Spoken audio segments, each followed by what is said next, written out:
नमस्कार मित्रों, स्वागत है आपका आज की नई वीडियो में। आज की वीडियो में हम डिस्कस करेंगे 2024 के जो ड्राज आए हैं उसके बारे में थोड़ा सा एनालिसिस उनका करेंगे और 2025 में क्या कैटेगरीज रहेंगी उनके बारे में भी बात करेंगे और साथ ही साथ बाकी जो डेवलपमेंट्स हैं उनके बारे में भी बात करेंगे।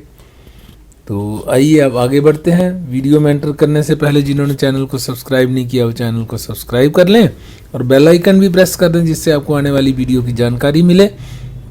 और साथ ही साथ वीडियो को लाइक एंड शेयर करना ना भूलें जिससे कि चैनल की ग्रोथ हो और बाकी लोगों तक भी चैनल की जानकारी पहुंच सके। तो आइए अब आगे बढ़ते हैं। तो सबसे पहले बात करते हैं कि 2024 में जो टोटल ड्राज आए हैं वो कितने थे और टोटल नंबर ऑफ कैंडिडेट्स जो इनवाइट किए गए कौन कौन सी कैटेगरी में कितना था, वो सब बातें करते हैं आज। सबसे पहले बात करते हैं कि कितने नंबर ऑफ कैंडिडेट्स जो इनवाइट हुए हैं। टोटल नंबर ऑफ कैंडिडेट्स हुए 98,903, जबकि 1,10,000 का टारगेट था तो उसमें सिर्फ 99,000 के करीब कैंडिडेट्स इनवाइट हुए हैं। इसमें सीईसी कैटेगरी सबसे पहले बात करते हैं तो 26,500 कैंडिडेट्स इसमें इनवाइट हुए हैं। तो सीईसी की डिटेल आगे देखते हैं। सीईसी में टोटल जो 26,500 कैंडिडेट्स आए हैं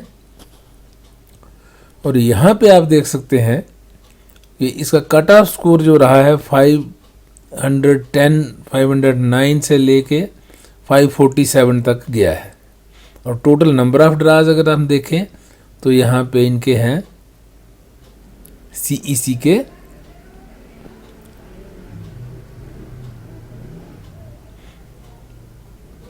11 ड्राज आए हैं। सीईसी के टोटल 11 ड्राज हैं। 10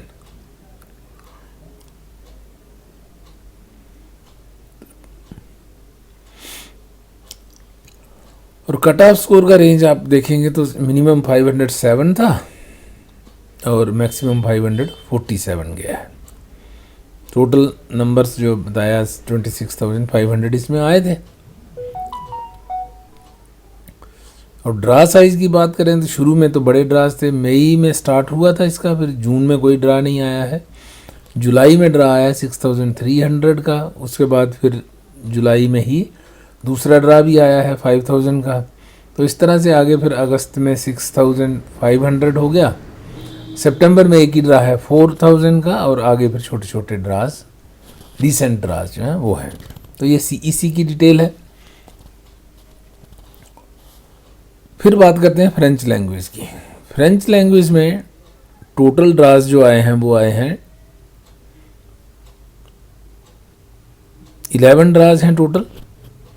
और टोटल नंबर ऑफ इनविटेशन जो आईटीएज इशू की गई हैं फ्रेंच लैंग्वेज में वो 23,000 इनविटेशंस भेजी गई हैं। पहला ड्रा इसका फरवरी में आया था, 1 फरवरी 24 में 7,000 का था। और उसके बाद 2,500, 1,500, 1,400, फिर 3,200, 1,800, 2,000, इस तरह से फिर आगे दो छोटे छोटे ड्राज 800 के आए हैं। नवंबर और दिसंबर में छोटे छोटे दो ड्राज आए। तो इस तरह अगर हम इसमें देखें टोटल जो ड्राज हैं उनमें फ्रेंच लैंग्वेज सेकंड नंबर पे आता है। फर्स्ट नंबर पे सीईसी है और सेकंड नंबर पे है फ्रेंच लैंग्वेज। नेक्स्ट बात करते हैं जनरल ड्राज की। तो जनरल में 9 ड्राज आए हैं और 9 ड्राज में टोटल जो है जनरल में कैंडिडेट्स जिनको इनवाइट किया गया 14,445। पहला ड्रा इसका 10 जनवरी को ही आ गया था। उसके बाद फिर ड्राज इसके आए हैं मैक्सिमम 2,095 का रहा है। जो लास्ट ड्रा 23 अप्रैल को आया है। तो जनवरी से अप्रैल के बीच में ही जनरल ड्राज आए हैं, उसके बाद कोई ड्रा ही नहीं आया है। उसके बाद सब कैटेगरी बेस्ड ही ड्राज आए हैं। ये आप देख सकते हैं। कट ऑफ स्कोर की बात करें तो यहाँ 524 भी है, तो 524 मिनिमम गया है और मैक्सिमम 549 तक गया है। तो ये था जनरल का। जनरल में 14,445 कैंडिडेट्स को इनवाइट किया गया। नेक्स्ट बात करते हैं हेल्थ केयर के। सिर्फ 3 ड्राज आए हैं और हेल्थ केयर में 10,250 लोगों को इनवाइट किया गया, सिर्फ 3 ड्राज में। कट ऑफ स्कोर 422 मिनिमम था और 463 हाईएस्ट गया है। तो यहाँ पे अगर आप देखें तो फरवरी में ड्रा पहला आया है, फिर जुलाई में आया है, फिर नवंबर में आया है। तो लगभग 5 महीने का गैप इसमें है और 4 महीने का 5 महीने का इसमें भी है। तो 3 ही ड्राज आए हैं, एक शुरू में आ गया, एक बीच में और एक लास्ट में। फिर आता है पीएनपी, जो कि एक और बड़ी स्ट्रीम है, जिसमें कि 15,483 लोगों को 15,483 लोगों को इनवाइट किया गया और नंबर ऑफ ड्राज इसमें आए हैं 13 ड्राज इसमें आए हैं। लेकिन क्योंकि इसके जो ड्रा साइज हैं वो ज़्यादातर छोटे ही रहते हैं। पहला ड्रा इसका 30 मई को आया था, जो कि लगभग 3,000 का था। उसके बाद ड्रा साइज जो हैं छोटे होते गए हैं। तो लगता तो ऐसा है कि इसमें जितने कैंडिडेट्स होते हैं सबको इनवाइट कर लेते हैं। मे भी कोई कुछ छूट जाते होंगे, मगर लगता ऐसा है कि सारे के सारे इनवाइट हो गए हों जैसे। उसके बाद आता है नेक्स्ट है स्टेम का। एक ही ड्रा आया था 4500 का और 491 कट ऑफ स्कोर था और 11 अप्रैल को आया था। उसके बाद कोई ड्रा नहीं इसका आया। फिर ट्रेड ऑक्यूपेशंस के 2 ड्रा आए हैं, एक जुलाई में आया, एक अक्टूबर में आया, 2 ही ड्राज आए हैं और 1800 कैंडिडेट्स को इनवाइट किया गया। 433 और 436 इसका कट ऑफ स्कोर रहा। ट्रांसपोर्ट की बात करें तो ट्रांसपोर्ट में एक ड्रा आया था 13 मार्च, उसके बाद कोई ड्रा नहीं आया, वो भी 975 का और 430 उसमें कट ऑफ स्कोर था। तो इस तरह हम अगर देखें तो टोटल जो नंबर ऑफ ड्राज हमारे हैं वो हैं इसमें 52 ड्राज जो टोटल इस 2024 में आए थे। टोटल कैंडिडेट्स 98,903, जैसा मैंने पहले भी बताया, उनको इनवाइट किया गया और cut off score different categories के डिफरेंट रहे हैं। तो कैटेगरी वाइज होता है। तो यहाँ एक बार नज़र फिर से डाल दीजिए कि सीईसी का 26,500 था, पीएनपी का 15,483, जनरल में 14,445, फ्रेंच लैंग्वेज 23,000, हेल्थ केयर 10,250 और ट्रेड में 3,600। बाकी ये छोटे छोटे हैं और स्टेम में एक ही ड्रा था, मगर बड़ा ड्रा था 4,500। अब आने वाले साल में क्या है, जैसे पहले भी पिछली वीडियोस में भी आपने सुना ही होगा, मैंने डिस्कस भी किया है और भी आपको पता ही होगा कि ये एग्रीकल्चर, स्टेम और ट्रांसपोर्ट कैटेगरीज वाइप आउट हो गई हैं। तो इनके जो कैंडिडेट्स हैं, या तो वो कैंडिडेट्स इनमें कहीं फिट बैठते होंगे, जैसे सीईसी में हो गया, अगर उसका पीएनपी है तो पीएनपी में जाएगा, तो ये इस तरह से उनमें फिट होंगे। जनरल में तो सब आएंगे ही, सब उस कैटेगरी में आ जाते हैं। तो अब इनके लिए जो स्पेशल स्टेटस था वो ख़त्म हो गया।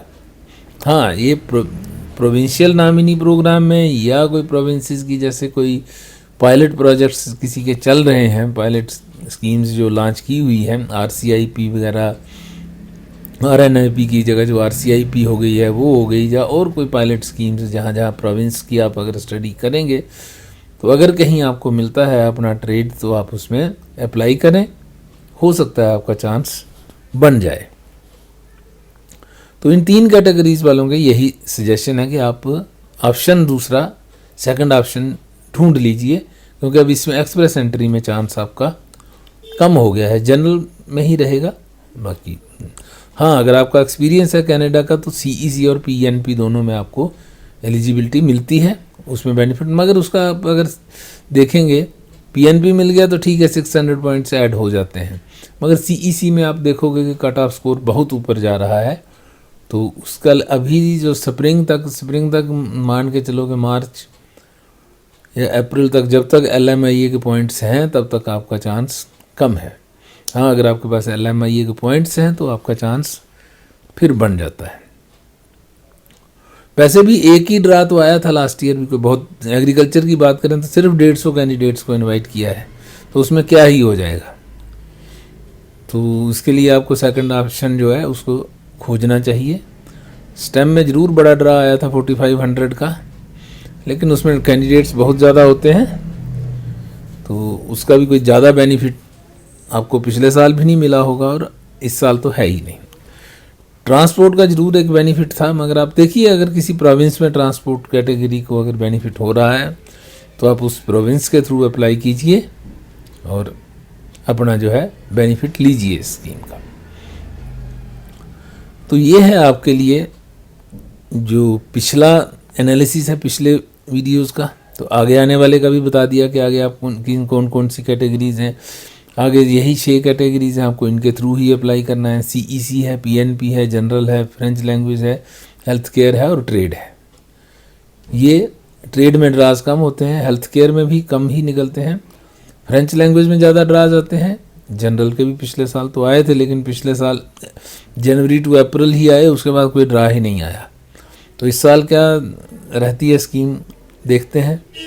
PNP उसके बाद आना शुरू हुआ और फिर रेगुलर रहा। CEC भी रेगुलर ही चला है।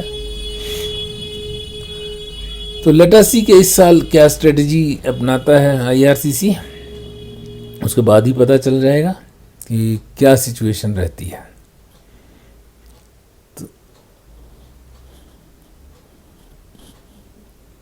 तो आज की वीडियो इतनी ही रखते हैं, मिलते हैं आपसे अगली वीडियो में। तब तक के लिए नमस्कार। जिन्होंने चैनल को सब्सक्राइब नहीं किया वो चैनल को सब्सक्राइब कर लें और बेल आइकन भी प्रेस कर दें, ताकि आने वाले वीडियो की जानकारी आपको मिले। और साथ ही साथ वीडियो को लाइक एंड शेयर करें, जिससे कि चैनल की ग्रोथ हो और लोगों तक जानकारी पहुंचे। Thanks for watching, have a nice time, see you again in the next video.